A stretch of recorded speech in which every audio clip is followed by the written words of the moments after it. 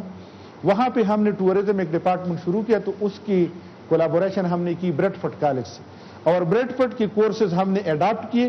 ہزارہ میں, اور وہی بریڈ فورڈ کے کورسز ابھی ہم نے مردان میں اڈاپٹ کی ہیں, ایگزیکٹلی وہی کورسز جو بریڈ فورڈ یونیورسٹی اور بریڈ فورڈ کالج پڑھا رہا ہے یو کے میں. تو باقی جو چھوٹا موٹا وہ اس میں جو گیپ رہ جاتا ہے وہ ہماری اپنی کیپیسٹی ہے کہ ہماری اسکولنگ, ہماری کالجز, ہماری جو یونیورسٹی میں انوائرمنٹ ہے اس کو ہم نے کچھ کوشش کر کے بہت زیادہ ہم نے محنت کرنی ہے کہ اس کو انٹرنیشنل سٹینڈرڈ کے برابر لا سکیں.